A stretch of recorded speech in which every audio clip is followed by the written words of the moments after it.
আচ্ছা, আপনার সাথেও কি এমনটা হচ্ছে? মাঝরাতে হঠাৎ বুকটা হু, হু করে কেঁদে উঠছে?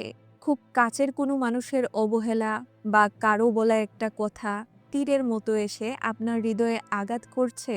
আপনার মনে হচ্ছে, আমি তো ওর কোনো ক্ষতি করিনি। তবে ও কেন আমার সাথে এমনটা করলো?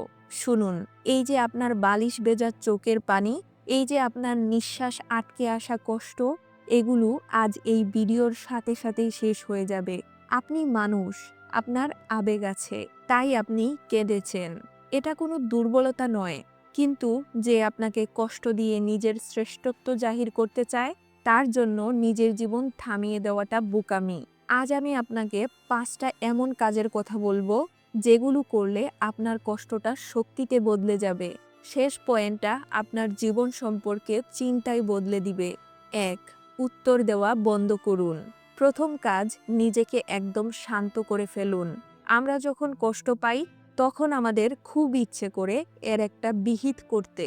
আমরা ভাবি, তাকে একটা মেসেজ দিয়ে বলি সে কত বড় ভুল করেছে। আমরা তাকে ফোন করে বোঝাতে চাই সে আমাকে কতটা কষ্ট দিয়েছে। কিন্তু বিশ্বাস করুন, যে আপনাকে কষ্ট দিয়েছে সে সব জানে। সে জেনে শুনেই আপনাকে আঘাত করেছে। এখন আপনি যদি তাকে মেসেজ দেন বা তার সামনে গিয়ে কাঁদেন, তবে সে মনে মনে তৃপ্তি পাবে। সে ভাববে, আরে বাহ, আমি তো এটাই চেয়েছিলাম, এই মানুষটাকে নিজের নিয়ন্ত্রণে রাখতে পারছি। কিন্তু আপনি কি কারো নিয়ন্ত্রণে থাকতে চান? একেবারেই না। তাই আজ থেকে আপনার সব ধরনের রিঅ্যাকশন বন্ধ করুন। সে আপনাকে তুচ্ছ-তাচ্ছিল্য করুক, অপমান করুক বা যোগাযোগ বন্ধ করে দিক, আপনি একদম চুপ থাকবেন। আপনার এই নীরবতা তাকে যতটা ভাবাবে, আপনার হাজারটা অভিযোগেও তাকে ততটা প্রভাবিত করতে পারবে না। ২. নিজেকে সময় দিন। আচ্ছা, আপনার কি মনে আছে আপনি শেষ কবে নিজের পছন্দের কোনো পোশাক কিনেছিলেন? বা শেষ কবে আয়নার সামনে দাঁড়িয়ে নিজের চোখের দিকে তাকিয়ে হাসি মুখে বলেছিলেন, আমি তোকে খুব ভালোবাসি?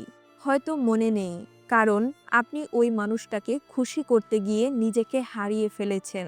এখন সময় এসেছে নিজের কাছে ফিরে আসার। সে আপনাকে ছেড়ে চলে গিয়েছে বা কষ্ট দিচ্ছে, কারণ সে মনে করেছে আপনার জীবনে তার গুরুত্ব সবচেয়ে বেশি। তাকে ভুল প্রমাণ করুন। এমন কিছু শিখুন যেটা আপনি সবসময় করতে চেয়েছিলেন। কোনো বাদ্যযন্ত্র শেখা হোক, নতুন কোনো কাজ শেখা হোক বা নিজের কেরিয়ারে ফোকাস করা। আপনি যখন নিজের উন্নতিতে ব্যস্ত হয়ে পড়বেন, তখন দেখবেন আপনার এই কষ্ট পাওয়ার সময়টুকুই আর থাকবে না। ৩. চোখের পানিকে সাফল্যের সংকল্পে রূপান্তরিত করুন। আমি জানি, এখন আপনার ভেতরটা প্রচণ্ড যন্ত্রণায় অস্থির হয়ে আছে। এই মানসিক শক্তিটাকে হারিয়ে যেতে দিবেন না। এই জেদটাকে কাজে লাগান। আপনি কি জানেন, দুনিয়ার সবচেয়ে বড় বড় জবাব কিন্তু তর্ক করে দেওয়া হয়নি, দেওয়া হয়েছে নিজের অবস্থান বদলে ফেলে। আজ যে আপনাকে অযোগ্য বলে দূরে সরিয়ে দিয়েছে, তাকে আপনার পেছনে ফেলে এগিয়ে যেতে হবে। পড়াশোনা বা কাজ এমন পর্যায়ে নিয়ে যান যেন ২ বছর পর সে আপনার সাথে দেখা করার জন্য অপেক্ষা করতে হয়। কষ্টকে যদি শক্তিতে রূপান্তরিত করতে পারেন, তবে আপনি অপরাজেয়। তখন আপনি নিজেই নিজের দিকে তাকিয়ে বলবেন, ভালোই হয়েছিল, ও সেদিন আমাকে কষ্ট দিয়েছিল। না হলে আজ আমি এই অবস্থানে পৌঁছাতে পারতাম না। ৪. ক্ষমা করে দিন। এই জায়গাটা খুব মনোযোগ দিয়ে বুঝবেন। আমি আপনাকে বলছি তাকে ক্ষমা করে দিতে। কেন জানেন? কারণ ঘৃণা করা খুব পরিশ্রমের কাজ। আপনি কাউকে ঘৃণা করা মানে হলো সারাক্ষণ আপনার মাথায় তার চিন্তা বয়ে বেড়ানো। আপনি কেন আপনার মূল্যবান মস্তিষ্কে ওই অকৃতজ্ঞ মানুষটাকে জায়গা দিবেন? তাকে মন থেকে ক্ষমা করে দিন, এই ভেবে যে সে তার নিচু মন মানসিকতার পরিচয় দিয়েছে, আর আমি আমার উচ্চ মন মানসিকতার পরিচয় দিলাম। কিন্তু সাবধান, ক্ষমা করা মানে এই নয় যে তাকে আবার জীবনে জায়গা দেওয়া। যে আপনাকে আঘাত করেছে তাকে ক্ষমা করা যায়, কিন্তু তাকে আবার বিশ্বাস করাটা বোকামি ছাড়া আর কিছুই নয়।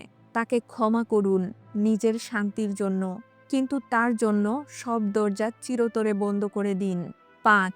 বিশ্বাস রাখুন, আপনার জন্য সেরাটা অপেক্ষা করছে।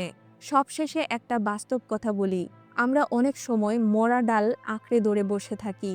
তাই সৃষ্টিকর্তা আমাদের হাতটা খালি করে দেন, যেন তিনি আমাদের হাতে একটা জীবন্ত গোলাপ দিতে পারেন। আজ যাকে হারিয়ে আপনার মনে হচ্ছে সব শেষ, হয়তো কয়েক বছর পর আপনি নিজেই হাসবেন এটা ভেবে যে সত্যিই কি আমি ওই মানুষটার জন্য কেঁদেছিলাম। সৃষ্টিকর্তা যা করেন তার পেছনে গভীর কোনো পরিকল্পনা থাকে। আপনার চোখের প্রতিটা ফোঁটা পানির মূল্য আপনি একদিন পাবেন। শুধু একটু ধৈর্য ধরুন, নিজেকে সময় দিন।